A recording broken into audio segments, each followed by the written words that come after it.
잘 되겠습니다. 예, 오늘은 이제 약간은 조금 더 심각한 수학을 할 텐데, 뭐, 그래도 처음 부분에서는 가능하면 유클리드 기하의 범위를 벗어나지 않고, 여러분들이 아마 좀 잘 접해보지 못했던 그렇지만 그런 수학들을 좀 약간은 얘기를 하려고 그래요. 이게 의외로 이제 쌍곡기하나 타원기하고도 관련이 많이 돼 있거든요. 그래서, 그 얘기를 좀 해보려고 합니다. 음, 잠깐만요.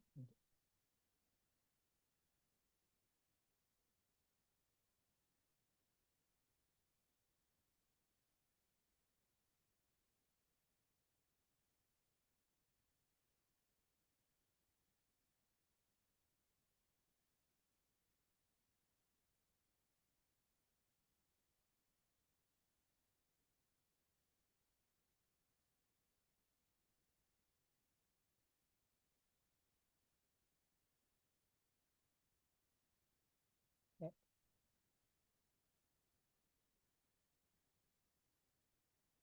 네, 먼저 이제 이거 모티베이션에 대해서 잠깐 좀 얘기를 해보려고 그러거든요.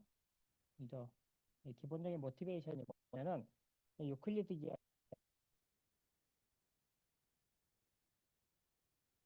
우리가 합동이라고 부르는 거, 예, 이런 것에 대해서 개념을 우리가 어느 정도 알고 있잖아요.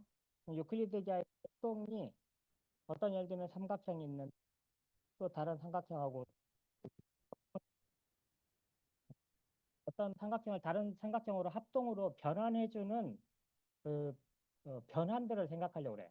그러면은 이 합동 변환이라고 부르는 것들인데 그런 것들이 이 합동 변환 어떤 것들이 있나요? 네, 삼각형을 예를 들면 평행 이동 해도 삼각형이잖아요. 똑같은 그러니까 합동의 삼각형이 되잖아요. 그래서 예를 들면 제일 쉽게 생각할 수 있는 게 평행 이동이 있고요. 그다음에 두 번째 또 뭐가 있을까요?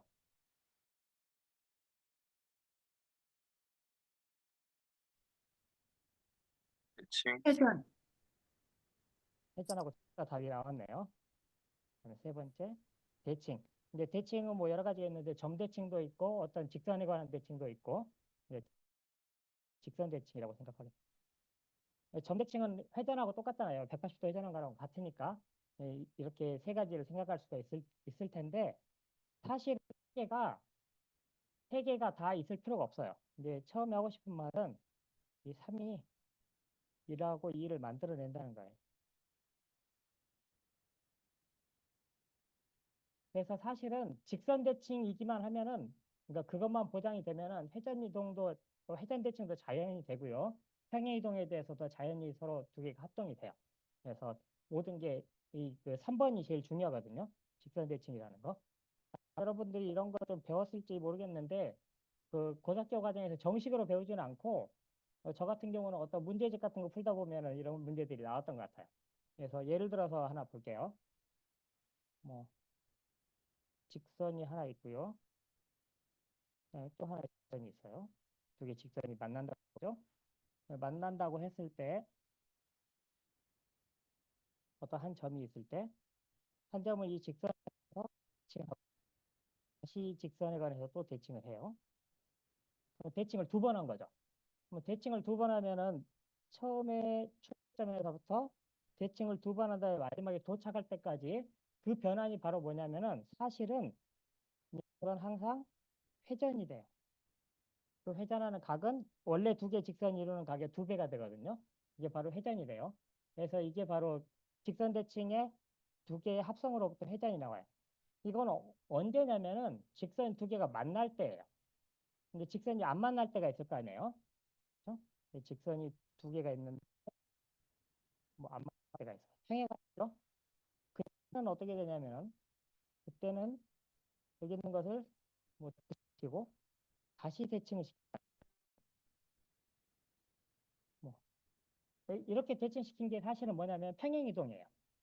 이걸 잘 보면 여러분들 이건 두 가지를 한번 그 뭐 식이라든지 이런 거 두고 그냥 계산해봐도 좋고 간단하게 뭐 그냥 논리적으로 생각해보면은 자연스러워요. 예를 들면 이게 회전인 건 길이가 같을 수밖에 없고 뭐 그런 것들 생각해 보면 회전인 걸 항상 알 수 있어요. 그러니까 이 사이의 각이 항상 일정하다는 걸 증명하면 되죠. 자, 아무튼 그래서 기본적으로 직선에 대해서 하지 않는 거 그거에 바로 직선 유클 합동 변환이고 예, 그 합동 변환은 잠깐만요.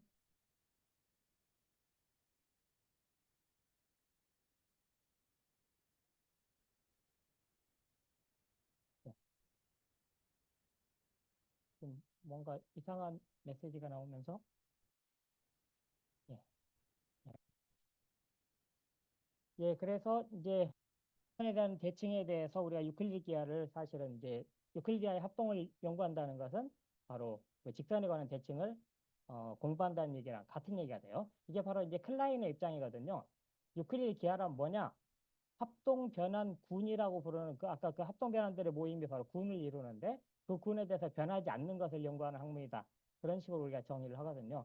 그러면 쌍곡기하는 쌍곡기하라는 어떤 것을 그 보존해주는 어떤 변한 군이 있는 거고 타원기와도 마찬가지거든요. 그래서 이제 쌍곡기와에 대한 그런 합동군을 정의를 한 이제 간에 이제 그 여러 가지 방식으로 우리가 이걸 얘기를 할 수가 있는데 이제 좀 제가 이 소개하는 방식은 약간은 마이너한 방법인 것 같아요. 그래서 이게 메이저한 방법은 아니고 이제 유행이 왔다가 갔다가 왔다 갔다 그런다고 그러더라고요. 그래서 지금 제가 얘기하고 싶은 건 바로 반기하라는 거예요.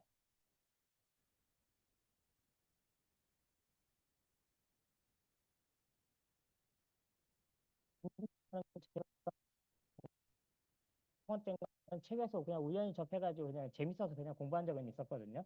근데 이게 쌍곡기하고 관련된지 전혀 몰랐어요. 근데 아무튼 보니까 이런 게 있더라고요. 반전기하는 뭐냐면은 대충 말해서 반전이라는 거 뭐냐면은 직선에 관한 대칭을 우리가 생각했잖아요. 근데 뭘 생각하냐면은 원에 대한 생각하는 거예요.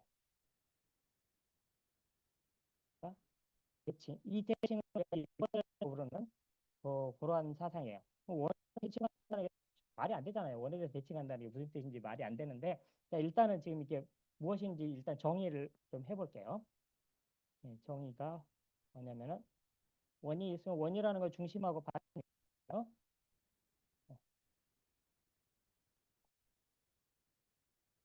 중심으로 제가 중심으로 있어요. 원의 중심을 뭐 예를 들어서 뭐 C라고 쓸까요? C라고 두고 이 반지름을 R이라고 쓸게요. R이 있으면 이 평면에 있는 모든 점을 이 원에 대해서 대칭한다, 인버전한다, 예, 그, 이 대칭한다는 것을 이제 정의를 하려고 그러는데요. 어떻게 하냐면은 다음과 같이 해요. 여기 있는 이 정의 자체는 굉장히 이게 오래됐어요. 이게 바로 프톨레마이오스가 이미 옛날에 했던 거예요. 사실 이걸 생각을 했지만 이게 물론 쌍곡기와 관련된다는 그런 종류의 생각을 전혀 못했죠. 그냥 이거 유클리디아 그냥 그, 그 관점에서 그냥 나왔던 얘기예요. 어떤 점 P가 있으면요. 이것에 대해서 이 P를 원에 대해서 대칭시킨다, 반전시킨다는 게 뭐냐면은 이 C하고 P를 영, 있겠죠? 만들어서 그 위에다 어떤 점을 잡는데 P 프라임이라는 점을 잡는데 이, 이 CP 프라임은 이 CP하고 평행해요. 평행하지만 이 반대쪽에다 잡는 게 아니고 그 CP하고 같은 방향에 있다 잡아야 돼요. 그래서 이걸 굳이 식으로 쓰자면 어떤 K의 CP라고 쓸 수 있겠죠. 그리고 K는 양수가 되겠죠. 그래서 P란 점을 이렇게 대칭을 시키는데 이 P 프라임을 그래서 어떻게 결정하냐면은 이 CP하고 CP 프라임의 곱이 바로 반지름의 제곱이 되도록 결정을 해요. 이렇게 하는 P 프라임을 결정을 해요. 그러면 그런 점 하나밖에 없겠죠. 그렇죠? 요 길이가 CP 프라임이 이것에 R 있고 이미 CP도 있으니까 이게 결정이 돼요. 그러면서 이게 양수가 딱 하나밖에 없을 테니까 그 점이 결정이 될 거예요. 그래서 물론 이제 여기서 여담으로 그러면 C를 반대로 뭐이 자체를 반대로 뭐겠어요? C를 자체로 P 자체가 C면 이게 0이잖아요.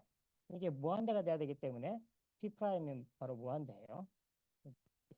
P 프라임은 무한대고 그래서 그냥 무한대 당연히 이 녀석 C라고 우리가 정의를 하겠어요.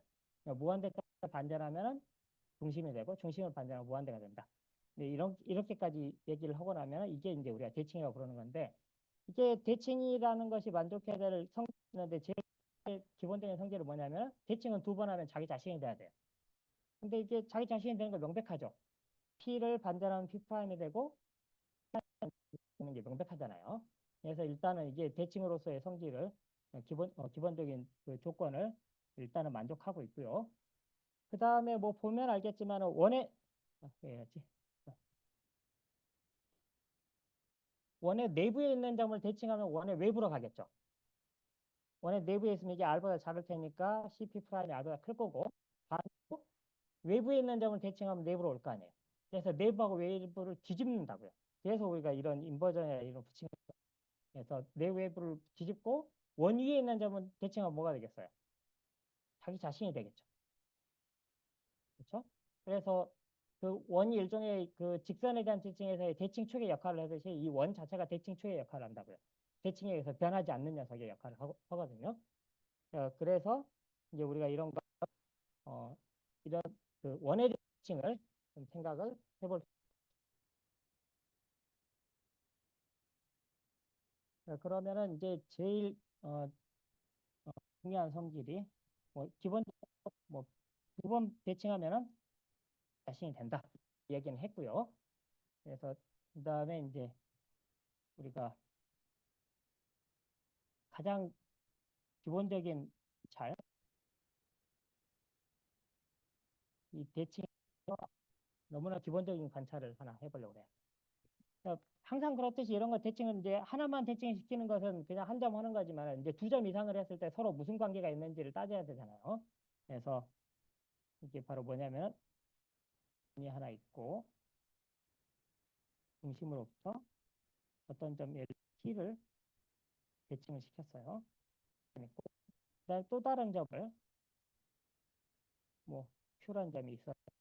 그 녀석을 대칭시키면은 이건 좀 잘못 그렸다.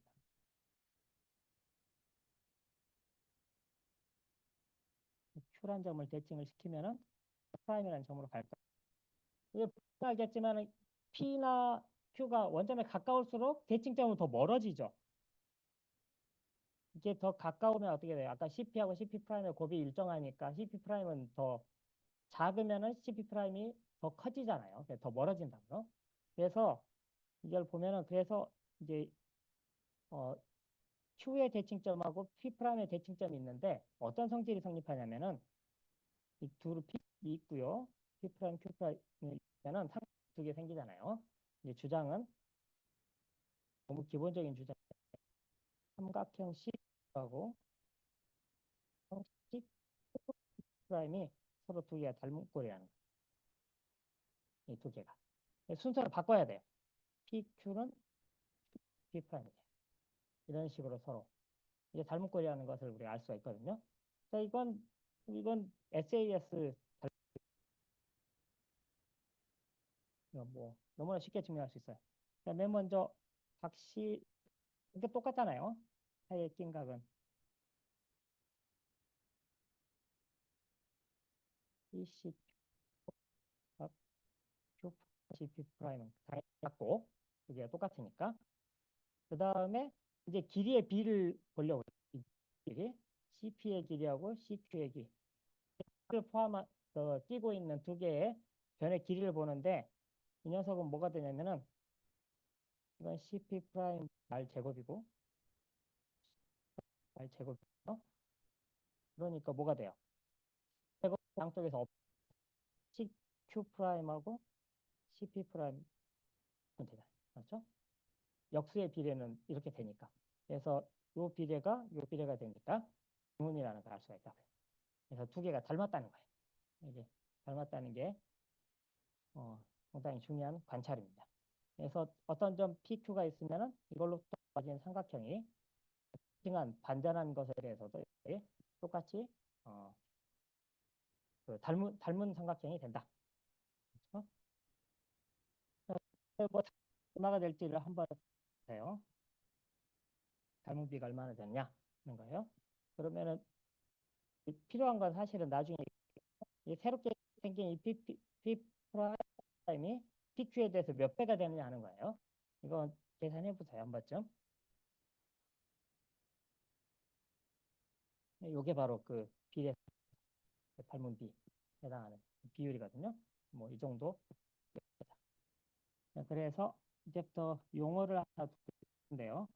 아마 예전에 그 사형기 하면서 이런 얘기가 자주 나왔을 텐데 이 원하고 직선을 나중에서 구별을 안 할 거거든요. 그래서 이제 서클 우리가 보기 하고 우리가 보기에 라인처럼 생긴 아직은 유클리드기하니까 여기서 이 녀석을 그냥 간단하게 이렇게 쓰는 라인이라고 이렇게 쓰는 사람들이 있어요. 이 용어는 공식적인 용어가 아니기 때문에 이렇게 그냥 잠시 쓰겠어요. 그래서 원이나 직선 이 두 개를 그냥 줄여서 앞으로 이렇게 그냥 말을 하도록 할게요. 자, 그러면 제일 먼저 중요한 정리가 뭐냐면은 반전은 C라인, 원이나 직선을 반전하면 원이나 직선이 된다는 거예요. 반드시 그게 된다. 어? 자, 뭐 증명은 아까 말했던 이 핵심 관찰 이거 하면 다 증명할 수 있어요. 어렵지 않거든요. 근데 일단은 그 기본적인 것만 먼저 그림을 그려보면은 예를 들면 첫 번째 직선부터 해보죠. 직선을 대칭하면 직선이나 원이 된다. 그 얘기를 하는데요. 그걸 두 개로 나눌 수가 있어요. 이 원이 있을 때 중심이 있고 직선이 있는데 직선이 만약에 지나는 직선이 있어요. 그럼 요 녀석을 대칭하면 뭘까요? L을 대칭하면. L을 대칭했다는 L에 있는 점들 이런 것 다 대칭을 시킨다잖아요. 대칭시킨 점들 다 모으면은 L에 다시 있다고요. 이 녀석은 L로 가요. 그래서 중심을 지나는 것은 L을 갑니다. 거꾸로 무한대를 지나는 것은 역시 마찬가지. 그렇죠? 무한대를 지난다는 것은 사실 중심을 지난다는 거 여기서는 같은 거니까. 어? 그래서 중심을 지나는 건 저렇게 되고 그다음에 하나 이제 좀 다른 게 중심 지나는 게 있을 거 아니에요. 어떤 L이라는 게 있어요. 이거 원하고 만나든 만나지 않든 그건 하나도 중요하지 않아요. 이 녀석을 보면은 어떤 걸로 가느냐 하는 거예요.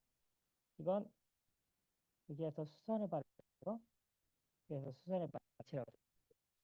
그래서 수선의 발을 내리면은 바로 요 C하고 H가 양심이 되는 원으로 가요. 그래서 저 L은 C가 기름이 원으로 가. 그래서 일단 이렇게 된다는 걸 우리가 쉽게 증명할 수가 있어요. 어, 이걸 증명을 해야 되나? 자, 이 정도는 해보세요. 지금 현재 그 다음에 이제 지금 현재 직선을 원이나 직선으로 보낸다는 걸 했고 이번에는 원이나 직선으로 보낸다는 걸 해야 되는데 그 원 중에서 쉬운 게 또 있죠. 원이 중심을 지닌 또 원들이 있을 거예요. 그렇죠? 이 녀석은 어떻게 가겠어요? 그건 저 2번이 답해주고 있어요. 바로 뭐예요? 이 녀석에서 그 지름이 되는 점 이 점이 있을 때 그 녀석이 수직에 발휘되는 그런 직선으로 그렇죠? 하고 3번이 서로 2번이 되면 3번이 되는 거 아니에요? 또 똑같이 될 거예요. 그래서 이제 이 정도는 이제 그 직선이 이제 거고 제일 우리가 많이 나오는 경우는 당연히 원이 원으로 가는 경우예요. 어떤 경우냐? 원이 있을 때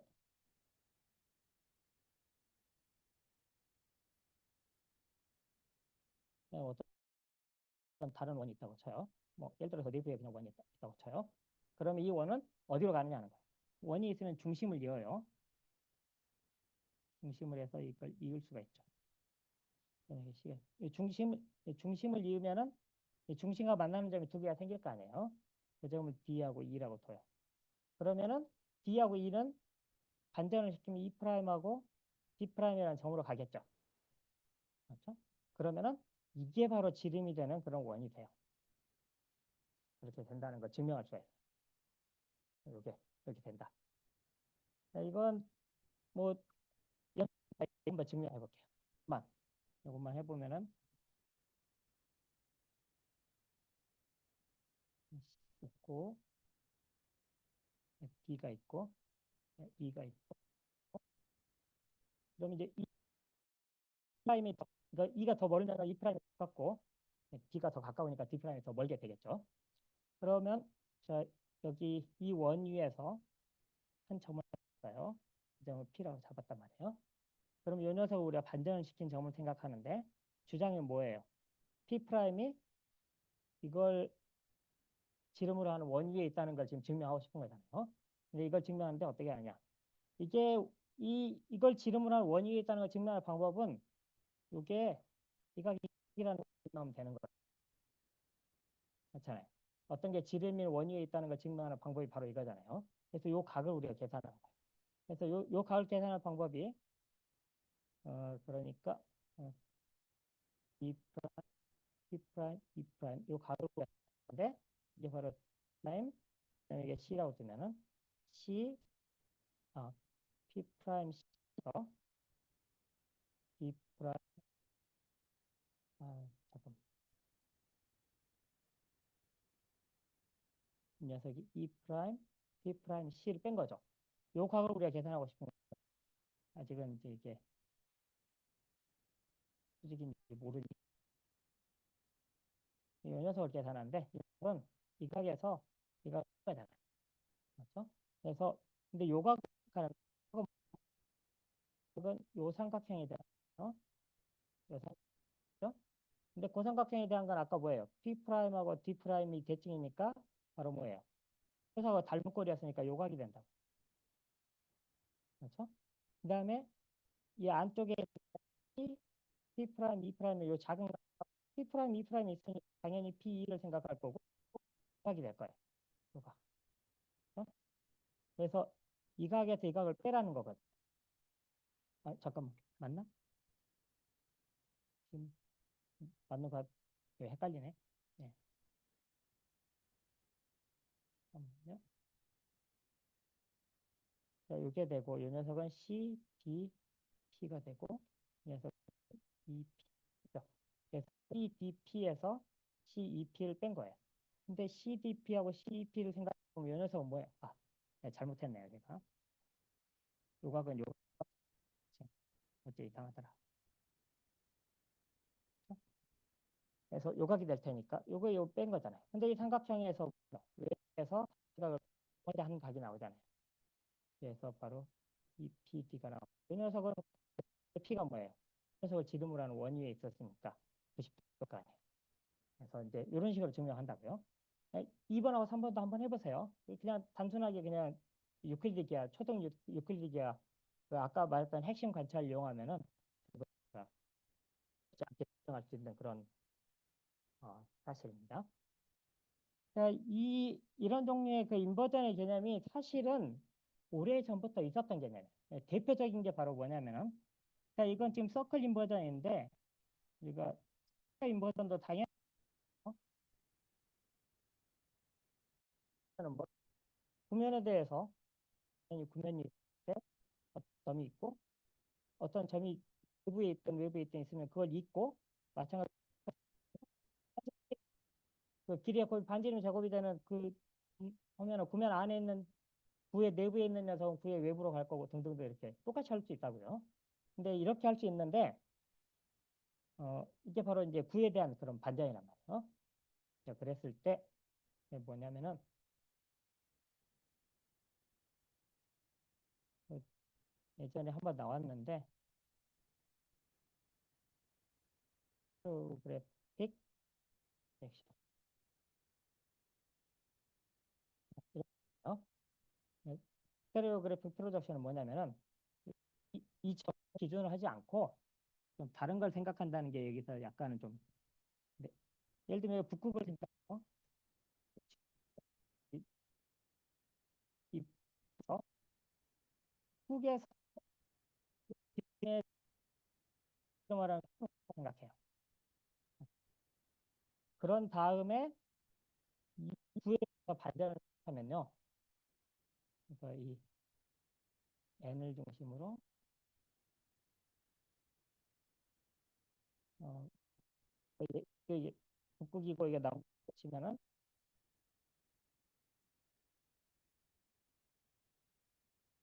대해서 대칭을 하면요.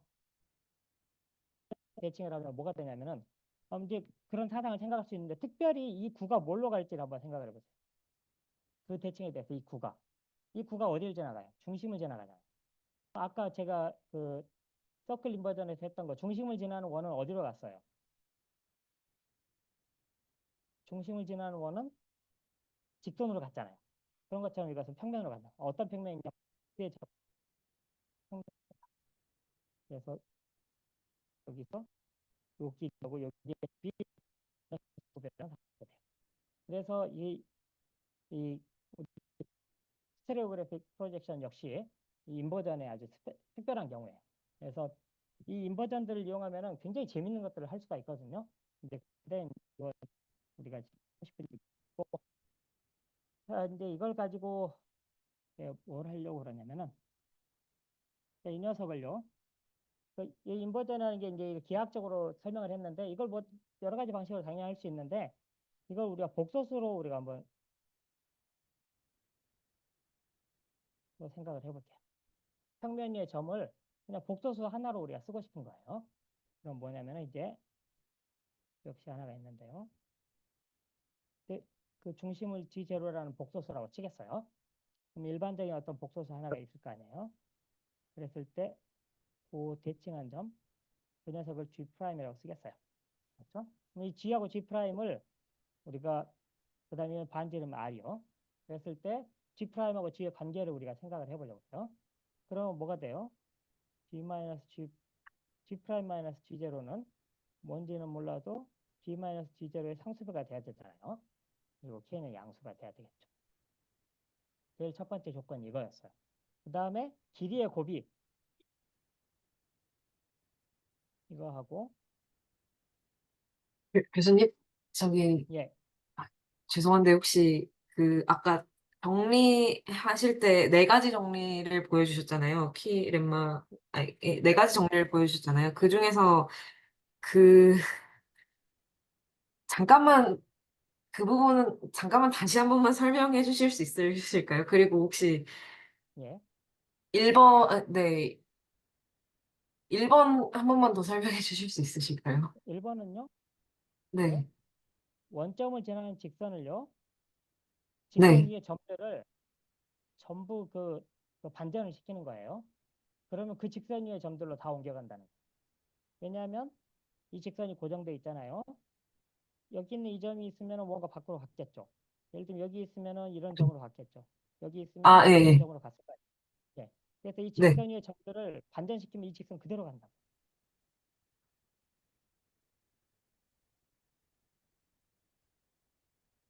그러면은 예. 가능하면 예. 2번하고 3번도 한 번만 더 설명해 주실 수 있으실까요? 제가 2번은 일단 결과만 지금 설명을 먼저 할게요. 네, 2번은 지금 C와 원을 그리지 말죠. 그러면은 L이 있어요. 그럼 L을 이 그 C를 중심으로 하고 반지름이 R인 원에 대해서 대칭을 시키면은 뭐가 되느냐 하는 거예요. 그러면은 L에다가 수선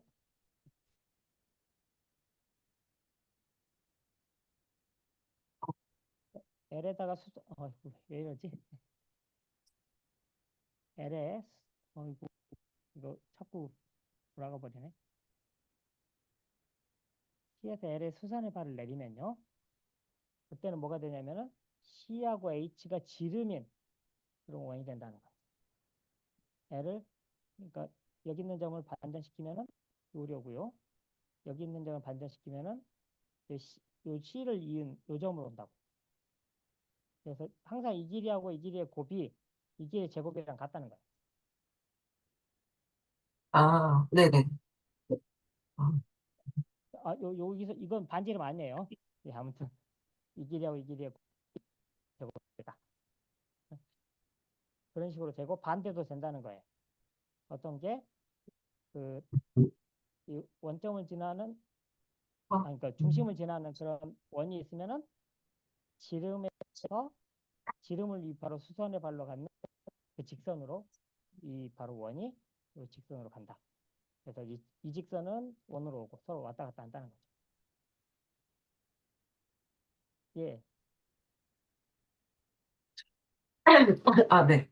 그, 예, 예 됐나요? 사실, 아니면은 네. 뭐, 예, 그, 한 2번까지는 사실 제대로 어느 정도는 알아들은 것 같은데, 3번이 사실, 그러니까 예, 그, 1번을 생각하면 사실 3번이 어느 정도 말이 되는 것 같, 네, 그러니까 그, 그러니까 1번하고 연결이 3번은 되는 것 같은데, 네. 어떻게 정확하게, 얘기할 수 있냐면은 1번하고 네. 3번은 원점을 지나는 그러니까 C 라인이라는 것은 인버전을 시키면 무한대를 지나는 C 라인이 돼야 돼요. 근데 무한대를 지나는 C 라인이라는 것은 바로 원이 될 수가 없고 항상 직선이 된다는 거예요. 1번하고 3번은 직선이 된다는 거예요. 그러니까 원점을 아, 네. 지나는 C 라인의 그 반전은 무한대를 지나는 C 라인, 다시 말해서 직선이 된다는 거예요. 2번은 그 중심을 지나지 않는 녀석은 그 C 라인의 인버전이 항상 그 무한대를 지나지 않으니까 그냥 원이 되고요. 아, 네. 아.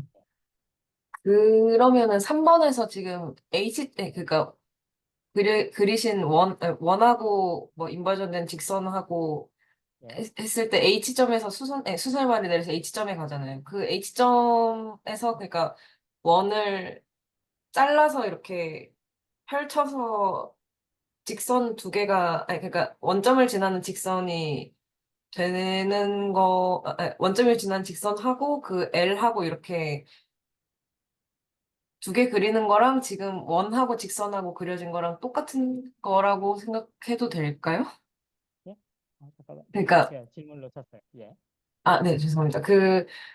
지금 원점을 지나는 원이 있잖아요. 그러니까, 예, 네, 그 원을 뭐 H점이든 아니면 어디든 잘라서 그 원을 이제 직선으로 이렇게 쭉 펼치면은 원점을 지나는, 아니, 그러니까 C라는 원의 원점을 지나는 직선하고 L하고가 되잖아요. 예. 그렇게, 그, 그렇게 인버전이 됐다고 생각을 해도 되나요, 혹시? 음,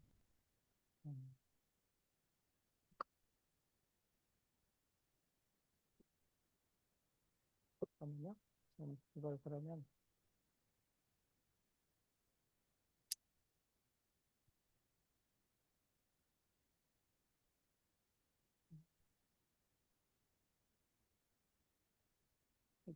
예를 들면 2번을요. 간단하게 한번 증명을 해보죠. 뭐. 예, 네. 예, 그 먼저 아이디어는 똑같으니까 아까 2번을 다시 한번 해보면은 예를 들면 이게 지금 원점이 있고요. 그러니까 중심이 있고요. 그 다음에 우리가 하고 싶었던 게 뭐였죠? 아까 그 여기를 지나지 않는 어떤 직선이 하나 있었잖아요. 여기를 지나지 않는 직선이 하나 있었고 여기에 수선의 발을 우리가 내렸어요. H로 내렸다고요. 네. 제가 지금 뭘 잘못했네요. 어쩐지 지금 예, 그 질문 잘하셨네. 제가 이걸 하다가 지금 저도 지금 뭔가 했다는 걸 깨달았어요. 아, 네. 2번하고 3번 완전히 잘못했어요. 지금 이게 아니고 지금 이걸 지금 3번을 그림을 보니까 이게 말이 안 된다는 생각이 지금 다시 들었어요. 이게 아니고요. H가 아니고요. H의 대칭점을 생각해야 돼요. H 프라임. 그래서 CH 프라임이 음, 지름이 원이에요. 이게 맞아요. 예, 제가 잘못했어요. 아, 아, 이렇게 해야 말이 되는데. 네. 아, 예. 음. 그러면 말이 될까요? 네, 그러면 이렇게 바꾸면 조금 더, 네, 그래도 이해가 되는 것 예, 같아요. 말이 되죠. 예, 뭔가 네. 기하학적 직관이 있는 것 같아요. 그러니까 아, 아까 이상하다는 생각을 했어야 되는데, 예. 그다음에 C를 지나는 그런 원이 하나 있으면은 여기에 대해서 그 반대점을 생각하고 그럼 요 녀석의 대칭점을 생각하고 그랬을 때 그 H 프라임이 바로 수선이 되는 그 직선이 된다. 이런 식으로 거꾸로 할 수 있겠죠. 그래야 말이 되죠. 예. 그리고 사실은 이 녀석은 어디를 지나야 되냐면 두 원의 교점, 만약에 교점이 있다고 치면 이 교점은 지나야만 될 거고요. 뭐 그런 식으로. 음. 그러면 2번 증명하지 말까요? 그래도 해주시면 예. 감사하겠습니다. 좀 더 이해하는 데 도움이 될 것 같습니다. 네. h에 대해서 우리가 대칭점을 h 프라임을 생각했잖아요. 그 다음에 직선 위의 점을 생각하고 있죠. 직선 위의 대칭점을 우리가 생각하려고 그러는데 이게 바로 p 프라임을 생각하잖아요.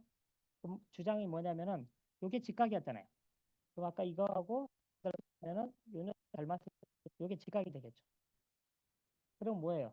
이게 직각이라고 주는 게 p 프라임 어디에 있냐? 프라임을 지름으로 원위에. 그러면 3번도 똑같이 증명하는 거예요. 어떤 점이 원위에 있으면은 이게 직각이고 따라서 닮은 꼴이니까 수직이어야 되고 그렇죠. 똑같이. 그 논리는 똑같이 거꾸로만 밟아가면 됩니다.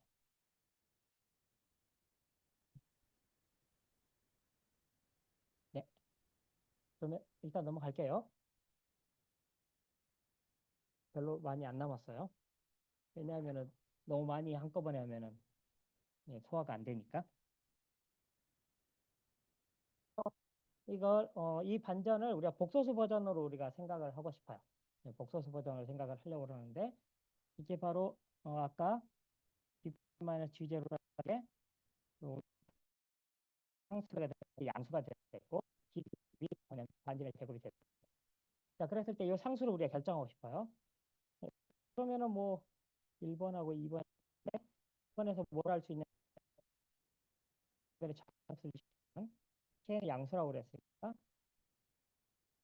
이거 그렇죠? 그 다음에 이 녀석이 있어요. 2번에서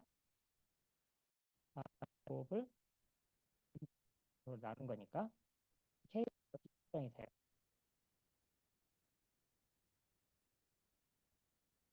뭐 이렇게 결정이 되겠죠. 그래서 쓸 수 있어요. 그래서 gm은 하면 g0에다가 더하면 되는데 뭐냐 이거고 우리 b 제곱 그런데 잘 알고 있는 사실 중에 하나가 때까지 그 녀석에다가 편례복소수를 곱하면 되거든요. 그래서 저 열표는 어떻게 쓸 수 있냐? 이 녀석과 이 둘의 곱으로 쓰면 5랑 하나 없어질 테니까 이런 식으로 되겠죠. 그렇죠? 그래서 편례복소수가 들어가긴 했지만 만약에 없었다고 치면 뭐가 돼요 이게? 이 녀석이 뭔가요? 여러분들이 알고 있는 1차 분수함수가 되는 거예요. 그렇죠? 그래서 이제 메비우스 함수가 이제 슬슬 나올 기미가 보이는 거죠. 그래서 여러분들 엑서사이즈 이번 두 개를 합성하면 바로 이제 메비우스 변환이라는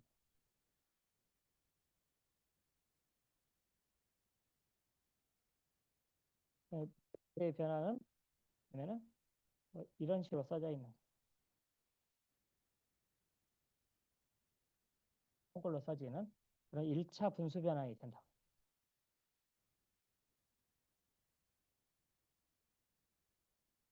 그래서 뭐 이런 식으로 우리가 주어진다 하는 거예요. 자, 근데 이제 인버전이라는 게 아까 뭐였냐면은 그렇게 하고 나면은 그 CPQ라는 그 삼각형하고 CP 프라임 Q 프라임이 아니라 P하고 Q를 바꾼 Q 프라임 P 프라임에 대해서 이 두 개가 닮은 꼴이 됐잖아요. 그렇죠? 근데 인버전을 두 번 하게 되면 어떻게 되겠어요? 그러면 CPQ라는 거하고 뭐 뭔가 이제 중심들이 근데 달라지긴 하는데 아무튼 그 요것들이 우리가 거꾸로가 아니고 센스가 제대로 박혀 있는 그러니까 그 뒤집히지 않는 그런 우리가 예를 들면 유클리드 변환에서도 선대칭을 하고 나면 그 방향이 바뀌잖아요. 그렇죠? 그렇지만 이 메비우스 변환은 방향을 바꾸지 않아요. 이런 식으로 하면. 그래서 그리고 여기 있는 이그 플레복소스 이런 것들을 또 사라져가지고 조금 더 편하게 다루기 쉬운 그런 종류의 변환들이 나와요. 그래서 이 1차 분수 변환에 대한 얘기는 좀 다음에 조금 더 뭐 하기로 하겠습니다. 그래서 이제 잠깐만 제가 준비했던 거 있었는데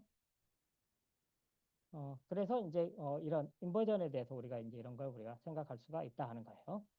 자, 그래서 우리가 근본적으로 만들고 싶은 게 뭐냐면은 우리 목표가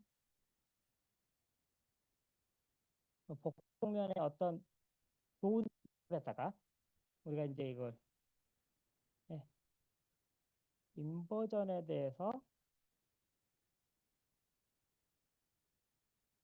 입력을 하도록 합니다.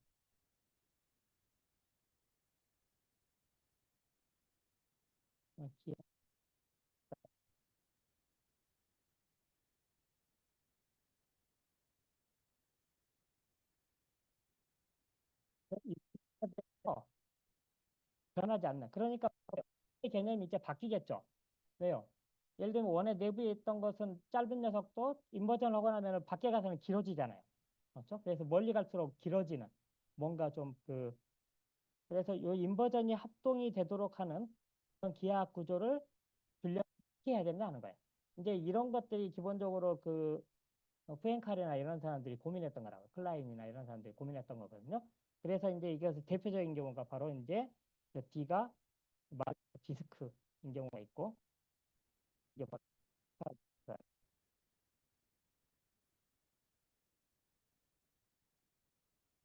이게 나오거든요. 근데 이 과정은 제가 다음 시간에 또 여기 간단하게 설명을 해드릴게요. 근데 이게 왜 어떤 식으로 우리가 기하구조를 준다는 것은 길이, 각과 길이는 방향을 줘야 되거든요. 그래서 우리가 그냥 복소수에다가 길이를 주는 방식 그렇게 줘가 당연히 인버전에 대해서 우리가 불변이 되기는 안 될 거라고. 그렇죠? 그래서 길이 주는 방식을 바꿔야 돼. 그래서 어떻게 주는 게 가장 자연스럽게 우리가 요 인버전을 합동으로 갖는 그 얘기는 제가 다음 시간에 또 하도록 하겠습니다. 예, 뭐 오늘은 일단은 그냥 이 정도로만 하겠습니다. 잘 들었습니다. 혹시 질문이나 코멘트 있으면 듣고 다음 발표 넘어가면 좋을 것 같습니다.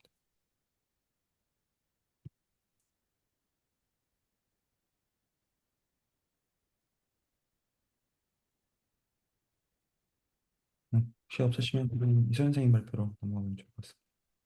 네.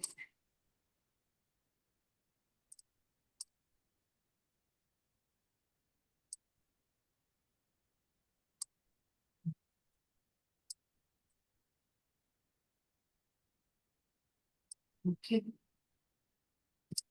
아,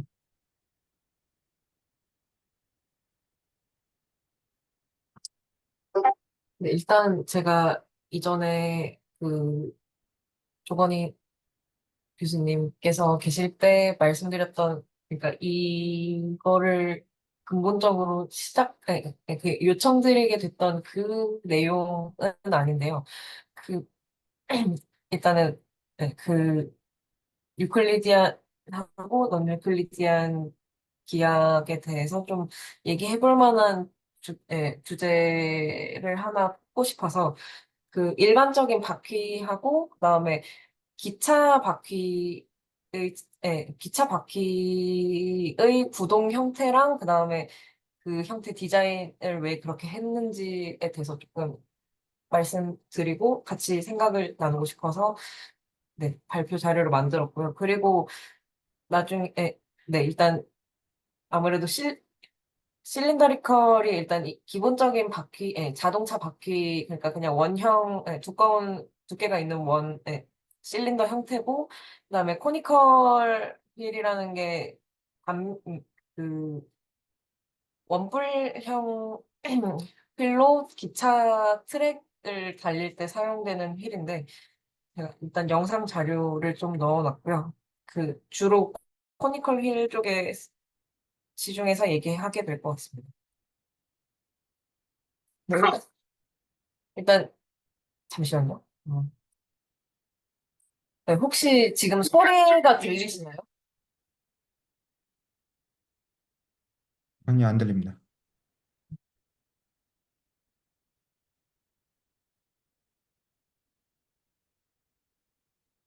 아.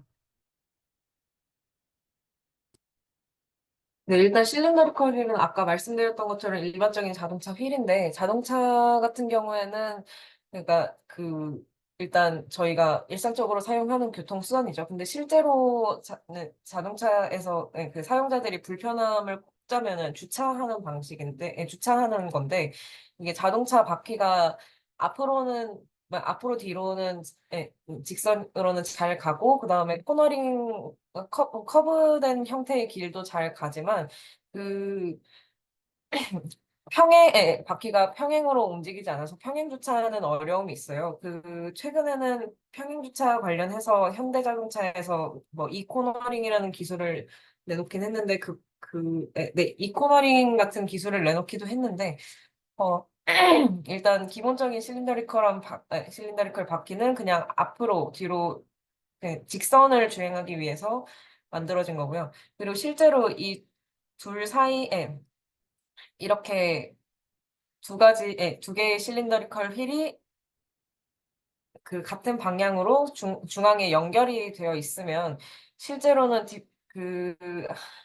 코너링을 할 때 그림을 뒤에다 첨부해 놓긴 했는데 코너링을 할 때 한쪽은 큰 원을 돌게 되고 다른 쪽은 작은 원을 돌게 되잖아요. 그 주행이 불가능합니다. 그래서 평면에서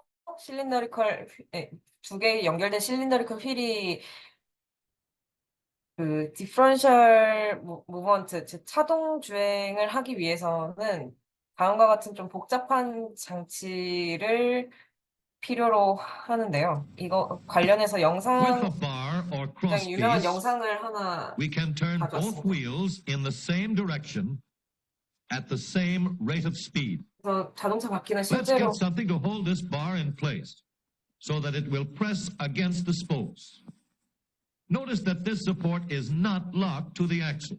It turns freely. Now, we can spin the wheels by rotating the support. This is fine, as long as both wheels are able to turn at the same speed.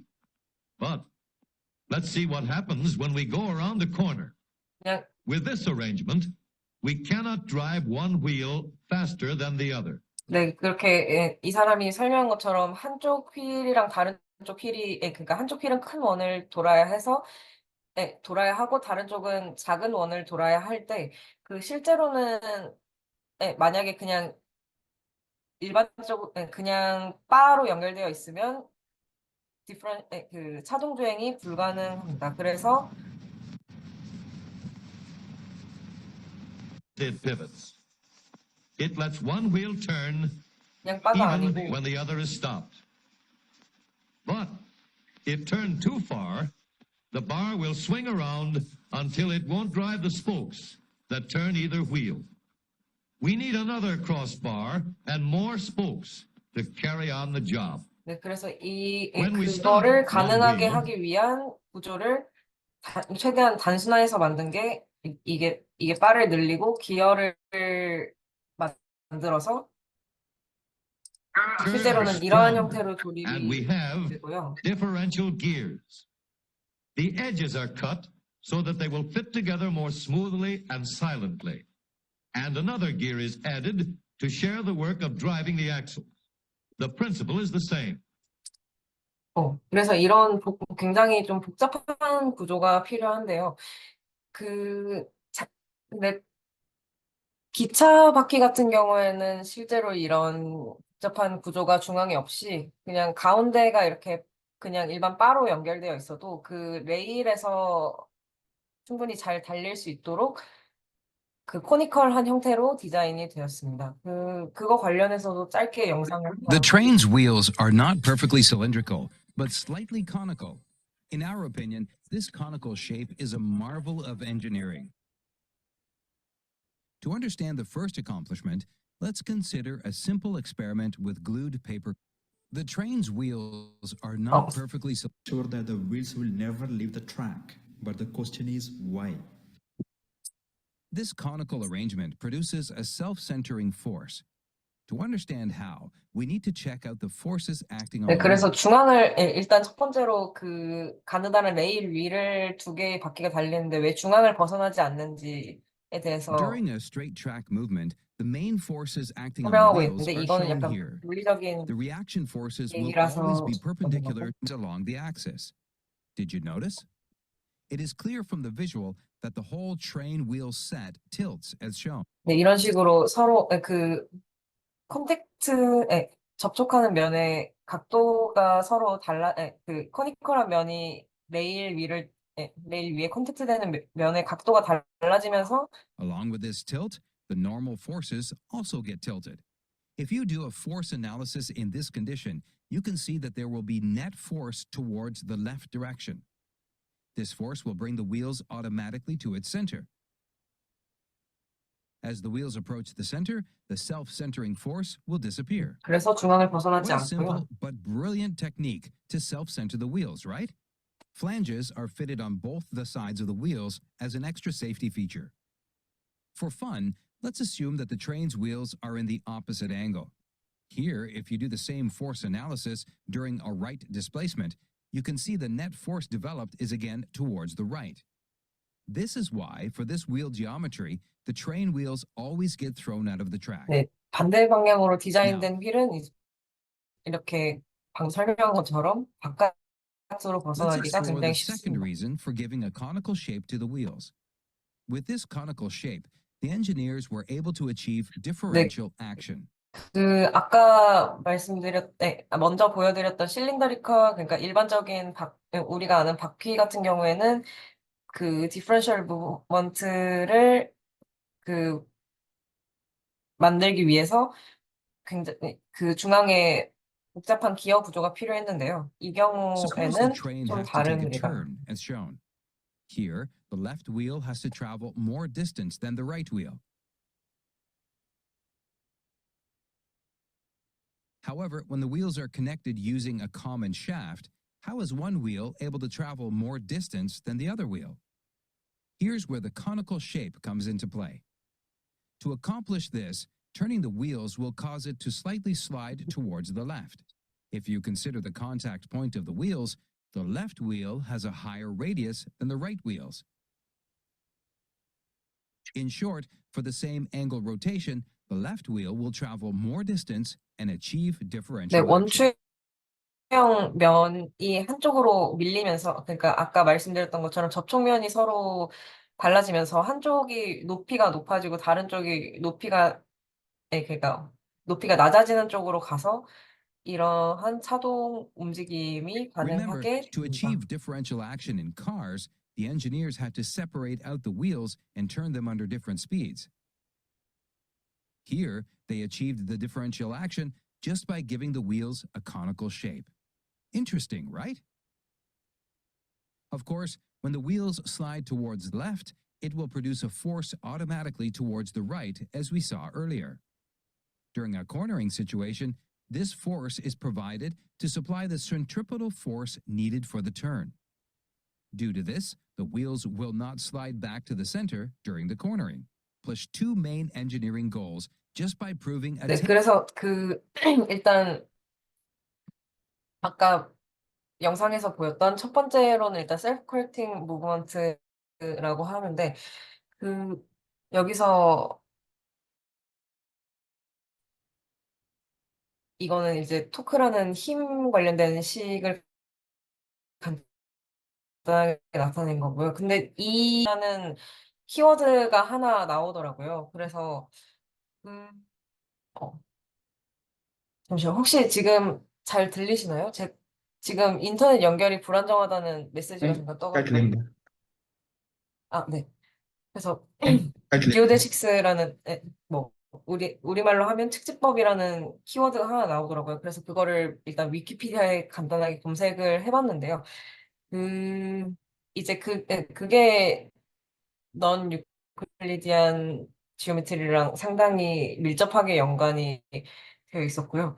그리고 두 번째로 아까 차동 움직임이라고 말씀드렸는데 이거는 이거를 식으로 나타내면 아무래도 안쪽에 있는 각속도랑 바깥쪽 바퀴의 각속도랑 서로 다른 원 길이, 그러니까 다른 반지름을 가진 트랙을 지나고 있는 중이기 때문에 서로 다른 그 속도는 같더라도, 실제로 직선으로 움직이는 속도는 같더라도 각속도가 다르게 나타나는 것을 보여줍니다. 그래서 이게 그 측지법이랑 연관을 지어서 생각해보면 측지법이 그러니까 곡선 공간에서 물체가 외부의 힘으로 방향을 이렇게 아까 자동차처럼 바꾸지 않아도 자연스럽게 공류를 따라 움직이는 거랑 유사하다고 얘기를 할 수 있는데요. 그래서 그거를 보여줄 만한 애니메이션이 위키피디아에 있길래 여기에 가져왔습니다. 그러니까 앞으로 계속 계속 나가도 얘가 길을 뭐 잃거나 어디 벗어나지 않고 그냥 이 공면 그러니까 그 지금 트랙으로 따지자면 일반적인 평면 직선이겠죠? 그거를 계속 자연스럽게 따라가는 것을 볼 수 있습니다. 그래서 아까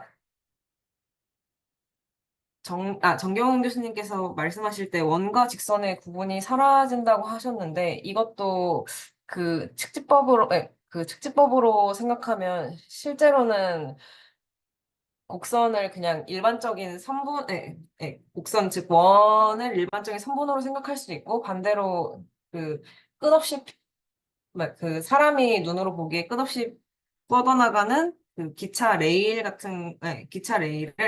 그러니까 이전에 평행선 같은 에 대해서도 저희가 얘기를 하면서 저번 주에 혜경 선생님께서, 혜경 선생님께서 옵틱스 관련해서 얘기를 하셨는데, 이게 그냥 평행선처럼 보이지만 실제로는 그냥 일반적인 선을 묶어서 둥그렇게 공유를 묶어서 만든 원으로 생각해도 무리가 없을 것 같습니다. 그래서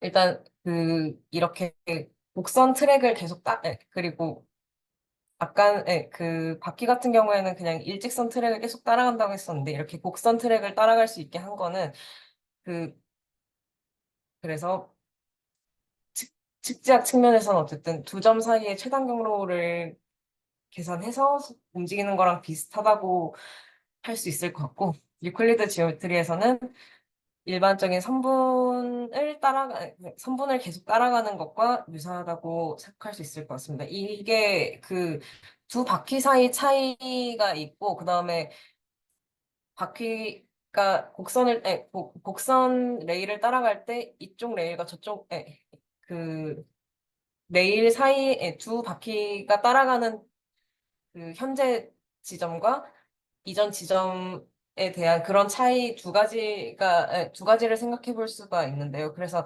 나중에 제 분야는 아니라서 잘은 모르지만 노선 설계 관련해서도 좀 쓸만한 내용이 있지 않을까 생각하고 있고요. 그리고 측지학에 관해서는 제가 위키피디아를 열심히 읽어보면서 이해를 하려고 했었는데 솔직히 리마니안 기하까지 나와서 아직까지는 제가 제대로 이해할 수는 없었고요. 근데 그 문서를 찾아보면 이제 유클리드 기하도 당연히 나오지만 거기서 아주 익숙한 모양이실 저희가 좀 그래도 몇 번 봐왔던 어 쌍곡 기하라든가 아니면 구명 기하에서 삼각형 같은 게 어떻게 그려지는지 그리고 그 지점에서 최소 최단 경로를 어떻게 찾는지 그런 내용들이 나와 있습니다. 네, 저는 오늘 일단 여기까지 발표하겠습니다. 네, 잘 들었습니다. 몇 가지 질문이 있는데, 오늘 네. 발표하신 내용이 하시는 연구랑 상관이 있나요? 아니, 오늘 발표한 내용은 제가 지금 당장 하고 있는 거랑은 상관이 없습니다. 그럼 최근에, 이야기하신 모티베이션을 조금 더 들려주실 수 있나요? 이 모티베이션은 이게 이전에, 아니, 최근에, 그러니까 모바일 로봇 같은 것들이 굉장히 유명해지고 또 그 자동차 관련 기술에서도 뭔가 유망한 새로운 기술들이 많이 나오고 있는데, 그래서 그 동료들하고 얘기하고 하다가 약간 어느 순간 떠올랐고, 그리고 유튜브에서 제가 기차 바퀴는 예전에 찾아본 적이 있었거든요. 근데 지금까지 사실 유클리드, 뭐, 기아나 아니면은 뭔가 비유클리드 기아 이쪽을 알기 전에는 그냥, 물리적으로 이렇게 되는구나 정도만 생각을 했었는데, 이거를 배우고 나니까 그 문제를 좀 더 이런 식으로 단순화시켜서 볼 수도 있지 않나? 그리고 평면적으로 한번 생각을 해보면 좋지 않나 해서 좀 더 찾아보게 됐습니다.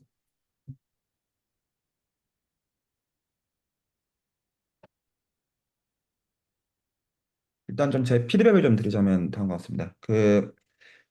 혹시 학부 때 전공이 기계과신가요? 혹시는? 아니요. 저 기계과가 아니었어요. 보통 이제 지금 다루는 내용들은 약간 사실은 기계공학에서의 역학이랑 상관이 있거든요. 제 개인의 의견에는. 네, 맞습니다. 예. 그래서 이제 소위 말해서 어떤 고체역학이나 재료역학이라고 부르는 것과 그때가 이제 소위 말해서 이제 스트레스 텐서에 대한 이야기고 그리고 보통 유체역학이라고 부르는 거가 이제 있고요. 그리고 동력학 그게 이제 토크랑 관련된 텐서, 이제 토크 텐서 이런 거랑 상관이 있고 그리고 열역학 그래서 보통 네. 그 4대 역학이 있죠. 그래서 지금 말씀하신 내용들은 역학에 대한 거예요. 기본적으로 메케닉스에 대한 거고요. 그 메케닉스들은 다 각각의 기하학적인 해석들이 다 있는데 다 달라요. 그래서 네, 이게 예. 토크 텐서라고 하는 것과 예를 들어 스트레스 텐서라고 하는 이런 것들은 각각에 해당하는 기하학적인 것들은 다 있고 물론 오버랩들이 있지만 그것들을 이제 실제로 유의미한 연구 레벨에서 가지고 가기 위한 어떤 기하학의 분야들은 다 성질들이 굉장히 다릅니다. 기본적으로. 그래서 이게 오늘 말씀하신 거에서는 별로 영향가 없이 그렇게는 피드백을 드릴 수가 있어요. 그러니까 이게 이것들을 미적분학으로 표현되어 있는 것들을 기하학적으로 보는 데 있어가지고는 미분기하가 필요하다라는 게 맞는 말인 동시에 사실 틀린 네. 거거든요. 별 영향가가 없는 사실은 그 말이고. 그래서 굉장히 이 안에서도 어떻게 들어가야 되느냐에 따라 가지고도 다 다른 얘기가 됩니다. 그래서 엮으려면 다 엮을 수 있어요. 근데 그게 그렇게 영향가 있는 얘기는 제 개인의 생각에는 아니고 제 개인의 의견에는 네. 그래서 제가 이제 여쭤본 거냐 이게 연구랑 상관이 있느냐라고 여쭤본 거가 이 안에서 어떤 거를 그러니까 이렇게 말할 수 있습니다. 사용기하가 됐든 쌍곡기하가 됐든 미분기하가 됐든 사교기하가 됐든 아니면 무슨 어떤 류의 기하가 됐든 엮으려면 다 유의미하게 엮을 수 있어요. 그런데 네, 그렇죠. 이거 이면에 네. 있는 거가 무슨 그런 기하가 있다는 그런 의미는 아니에요. 좀 달라요. 이건 그냥 역학이 있다고 보는 게 제 개인의 생각에는 맞고요. 역학과 아, 기하의 오버랩이 깊기 때문에 그 안에서 어떻게 들어가느냐에 따라 가지고 다 엮을 수 있다 정도가 제 개인의 생각에는 타당하고요. 제 개인의 생각에는. 근데 이제 그럼에도 만약에 이제 이런 거 제가 그러니까 그걸 잘 모르겠어요. 그러니까 이제 이런 것들을 정말로 어떤 연구하시는 레벨에서 사용하고자 하는데 기본적인 랭귀지를 어떤 거를 배워야 되냐. 라고 만약에 물으시는 측면이 있으시는 거라면 근데 그러니까 이제 약간 보편성인 걸 어떤 담보하는 겁니다. 어떤 특정 어플리케이션 뭐 그런 걸 염두에 두는 게 아니라면 그때는 리마니안 지오메트리가 언어가 필요한 게 맞아요. 지금 네. 에 대한 기하학적인 언어들을 보고자 하시는 근데 그걸 배운다고 하셔가지고 특정 어플리케이션에 요긴할지는 그거는 모르겠어요. 그거는 너무나 그때그때에 따라 천차만별로 다른 거기 때문에 함부로 할 수 있는 말들이 모든 의미에서 아니고요. 네. 일단은 저도 사실 역학을 내가 뭐 4대 역학 이런 게 있다고 알고만 있지 아무래도 기계과를 나오지를 않아가지고 동역학 정도만 좀 스스로 공부하고 여기 어디서 배우고 그렇게 그 강의도 듣고 했었는데 나머지 역학에 대해서는 잘 모르는 상황인 게 맞고요. 그리고 이거 같은 경우에는 제 연구 주제랑은 상관이 없지만 약간 토이 프로젝트 같은 느낌으로 계속 좀 시뮬레이션도 만들어보고 하면서 나중에 발표를 진행할 생각이 좀 있는 상황입니다. 그리고 일단은 역학적으로, 저도 사실 이거, 그 기차 바퀴라던가 이런 게 움직이는 거를 역학적으로만 생각을 했었는데, 그 찾다 보니 이게 이러한 움직임들과 연관된 어떤 키워드를 찾다 보니까 지오데식스 여기 그 측지학이라고 나와 있는 그런 것들이 나오는데 이 부분에서 상당히 그 지오메트릭한 얘기들이 계속 쭉 나오더라고요. 그래서 일단은 그 뭐지? 아무래도 여기서 커렉팅 그러니까 셀프 센터링 무브먼트 같은 경우에는 뭐 아무래도 웬만하면 말씀하신 대로 역학 쪽으로 생각을 해보는 게 제일 간단하고, 간단하다면. 어쨌든 좀 맥락이 있을 것 같지만, 나머지 차동 움직임이라든가 아니면은 커브드 트랙을 움직이는 거는 약간 그러니까 유클리드나 비유클리드 기하 쪽으로 분석을 해보면 좀 더 재밌지 않을까라는 생각이 있습니다. 근데 그 말씀하신 대로 미분 기하라던가 리마니안 기하를 더 공부해보는 게 확실히 도움이 될 것 같고요. 당장은 시간이 없어서 할 수 있을지 정확하게는 모르겠지만, 일단 그렇게 여러 가지로 피드백 주셔서 정말 감사드립니다. 네, 제가 좀 말씀드린 건 좀 정확하게 얘기를 다시 하겠습니다. 그러니까 네. 바로 이제 그 지오대식 이런 것들을 그냥 딴 게 아니라 두 번 미분해서 0되는 커브 이런 말을 그냥 말을 이렇게 한 거에 지나지 않고요. 네. 텍스처도 그냥 두 번 미분했을 때 그냥 그 곡률 반경에 대한 거를 그냥 그런 식으로 표현하는 거 이상도 이하도 아닙니다. 그래서 제가 말씀드리는 거는 이것들을 알기 위해서 수학적으로 어떤 기하학적인 랭귀지를 공부하는 게 필요하다는 말이 절대로 아니고 만약에 그게 목적이면 하지 말아야 된다가 좀 더 정확한 워딩이고요. 아무 상관이 없기 때문에. 네. 이게 뭐 지오데식이라고 폼을 어떤 단어를 쓰든 커베이처라고 말을 하든 여기서는 그게 전혀 이 얘기들과 제 개인의 생각에는 단어를 그렇게 쓰는 것과 상관없이 상관이 전혀 없고 단지 뭐냐면 그 일단은 지금 어떤 관심 가지시는 맥락이 역학인 거는 너무나 맞아 보이고요. 지금 어떤 토크가 이제 어떤 식으로 이제 동작을 하느냐, 코너링을 할 때 그것들을 어떤 식으로 역학적으로 모델링을 하느냐는 역학의 문제인데 그 역학의 문제에 있어서 그 역학 이면에 있는 구조들을 보는 거에 있어 가지고는 기하학적 구조가 등장할 수 있는 거는 맞아요. 그거는 맞아요. 그래서 그거는 굉장히 문제에 의존되어지는 방식이기 때문에 그 경우에는 그 특정 문제에 상관이 있는 레퍼런스들이 이제 있으면 그러니까 역학 레퍼런스인 거죠, 요지는. 그러면 그 역학 레퍼런스에 대한 기하학적인 구조에 대한 얘기들은 할 수가 있다. 근데 이제 그것들은 굉장히 다 그때그때 다 너무 다른 거라고 보아야 돼요. 그래서 이게 약간 이런 거 비슷하다고 보면 돼요. 예를 들어 수학을 알려면 캘큘러스를 알아야 된다. 뭐 맞죠. 그런 정도의 그쵸. 느낌에서 그 기하학이 필요하다는 거는 사실 맞지만 다 틀린 말들이 되는 논리인 거고요. 그냥 단순하게. 그래서 내가 지금 어떤 문제에 관심이 있느냐. 예를 들어서 지금 이 역학 문제라고 하더라도 그래서 역학만 해도 다 다르잖아요. 그리고 그 안에 네. 들어가면 또 다 너무 다른 얘기잖아요. 그러니까 이거를 통칭하는 수학이 뭐냐 이런 거랑은 뭐 캘큘러스나 리니어 알제브라 이런 굉장히 나이브한 얘기만 할 수 있게 되는 구조라는 거죠. 그래서 그거를 뭐 공부해야 된다 이런 말도 아니고요. 정확하게는. 네, 그래서 역학은 기하학이랑 관계가 분명히 깊거든요. 그거는 100만 번, 1000만 번 맞는데 그 안에서 어떤 걸 들어가서 하느냐에 따라 가지고는 얘기가 너무 제각각 다르기 때문에 약간 수학 전체에 대한 얘기나 뭐 역학 전체에 대한 얘기나 뭐 사실 정보량으로는 뭐 거의 뭐 등가가 아닌가 싶을 정도의 너무 큰 얘기가 아닌가 좀 싶습니다. 네. 사실 첫 번째 피드백은 제가 잘 이해를 못했던 것 같고요. 두 번째 피드백 주신 내용은 제가 좀 확실히 이해를 한 것 같습니다. 네. 그러니까 굉장히 다양한 역학들이 있고 어떤 측면에서 어떤 기하학을 쓸 건지 네. 그, 사실 이 내용에 대해서 피드백을 주셨는데 제가 맨 처음에 고민했던 문제에 대한 해답도 되는 것 같아서, 네, 감사합니다. 네, 그냥 이렇게만 해주시면 그냥 명확합니다. 그냥 그 키워드랑 레퍼런스만 주시면 네, 그거에 해당하는 기하학적 구조가 뭐냐라는 건 피드백을 드릴 수가 있고요. 단순하게. 네, 네, 그냥 근데 그것들은 다 그 레퍼런스 라인과 그 어떤 예를 들어서 오늘만 하더라도 뭐 토크나 뭐 스트레스 이런 이거에 따라서 다 너무 그냥 다른 얘기거든요, 사실은. 그래서 그냥 충칭할 수가 그냥 없기 때문에 모든 의미에서 별 의미가 없고요. 네, 그렇게 하는 거 자체가. 그래서 네, 네. 그런 얘기입니다. 아, 미국에 예. 공부하는 뜻이 절대로 아닙니다.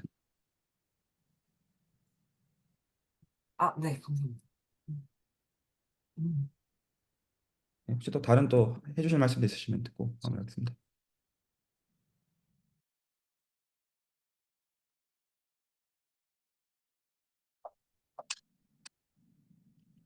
저 먼저 말씀하십시오. 저는 그냥 정경 선생님, 교수님 오늘 그 노트 테이킹 하신 거 PDF 좀 올려주실 수 있을까? 네. 네, 올려드릴게요. 네.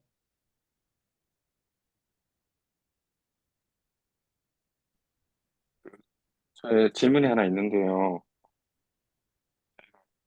맨 처음에 말씀하실 때 그 대칭을 먼저 말씀해 주셨을 때 그 직선에 대한 대칭, 그러니까 대칭을 2번 하면 원래대로 돌아온다. 이런 말씀을 하셨고, 그다음에 그 주신 엑서사이즈가 그 반전을 2번 합성하면 모비우스 트랜스포메이션이 나온다라고 하셨잖아요. 그게 이제 좀 앞으로 저희가 이제 갈 내용 자체가 그러니까 대칭을 2번 하면 원래대로 돌아온다. 그러면 모비우스 트랜스포메이션은 어떻게 본다면 뭐 그냥 원래대로 돌아온다? 약간 좀 그런 결로 보는 거하고 조금 그- 그러니까 제가 느끼기엔 그렇거든요. 그러니까 그게 그런 게 조금 맥락적으로 비슷한 그런 식으로 보려고 하는 것인지 그게 조금 궁금합니다. 그러니까 네. 유클리드 기하에서는 직선에 관해서 대칭하면 모든 게 합동이잖아요. 그런 것처럼 예를 들면 쌍곡 기하에서는 그 인버전에 대해서 대칭인 것은 어떤 도형을 인버전 시켜가지고 나온 이 도형 둘은 서로 합동이라고 보는 거예요. 그러면 사실 인버전을 2번 하면 메비우스 변환이 나오니까 메비우스 변환에 의해서도 그 녀석들은 서로 다 합동이겠죠. 그렇죠? 근데 이제 그 메비우스 변환이 인버전에 비해서 더 좋은 장점이 한 2가지가 더 있거든요. 인버전만 하면은 또 약간의 문제점이 있을 수가 있어요. 우리가 유클리드 변환에서도 직선에 관한 대칭을 하면은 일종의 방향이 꼬이거든요. 그, 방향이 서로 반대가 된다든지 각도 어떤 것은 사실 마이너스로 돼야 된다든지 이런 종류의 부호 문제가 생길 수가 있는데 메비우스 변환은 이제 인버전을 2번 했기 때문에 역시 그런 일이 꼬이지 않아요. 그래서 그런 것들이 더 좋고 그래서 등각사상이 되고 이제 뭐 등등등 뭐 이런 종류의 얘기들을 다 할 수가 있거든요. 그래서 그냥 인버전 자체는 엔타이 컨포멀이라고 해가지고 각이 센스가 뒤집혀요. 그래서 인버전 자체를 사용하는 것보다는 메비우스 변환을 사용하는 게 좀 더 낫고 그렇지만 뭐 그것까지도 생각할 수는 있고 그렇습니다. 자, 아무튼 그냥 뭐 질문에 뭐 답이 됐는지 모르겠네요. 예. 예, 감사합니다.